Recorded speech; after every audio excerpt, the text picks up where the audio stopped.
সকাল সকাল ঘুম থেকে উঠে যদি দেখি এরকম একটা ওয়েদার তাহলে কার না মন ভালো হয় বলো তো। তার উপর যদি থাকে আজকে আবার সানডে। হ্যালো এভরিওয়ান, আমি প্রীতি। আশা করি তোমরা সকলে খুব ভালো আছো। আর আজ যেহেতু রবিবার ছিল, সকালবেলা উঠে বরমশাইয়ের আগে কাজ হলো বাজার যা, ও সেখান থেকে চলে এসেছে। আজ নিয়ে এসেছে চিকেন। সানডে মানে তো একটু চিকেন হবে। আর তার মধ্যেই শুরু হয়ে গেছে এরকম ঝড় বৃষ্টি। এটা ছিল ষষ্ঠীর পরের দিন, মানে জামাই ষষ্ঠীর পরের দিনের ভিডিও। আর আমি সকালবেলা সমস্ত কাজকর্ম করে স্নান পুজো সবই হয়ে গেছে, আর তার মধ্যে টিফিনও কমপ্লিট হয়ে গিয়েছিল।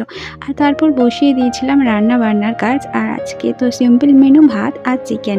এই সানডে এলে মানে যেদিন চিকেন হয় আমাদের বাড়িতে আর কোনো কিছু মেনু হয় না, কারণ আমার হাজব্যান্ড বা আমি চিকেনের সাথে। আচ্ছা, তোমরাও কি এই সিম্পল মেনু পছন্দ করো?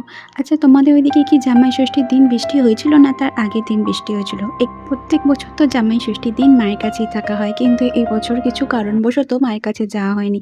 সেই জন্য একটু তো মন খারাপ ছিল তার। আর আমার মায়েরও তো খুব মন খারাপ ছিল, বারবার ফোন করে বলছিল যে সবাই এসেছে, শুধু তোরা দুজনই এলি না। তোর জামাই ষষ্ঠীর দিন যে সকল মেয়ে জামাইরা তার মা বাবার কাছে আসে, কিন্তু কি করব বলো, সময় আর পরিস্থিতির কাছে মানুষ আর মানতে বাধ্য। যাই হোক, এর মধ্যে আমার রান্নাও কমপ্লিট হয়ে গেছে। এখানে আমার হাজব্যান্ডকে খেতে দিয়ে দিচ্ছিলাম।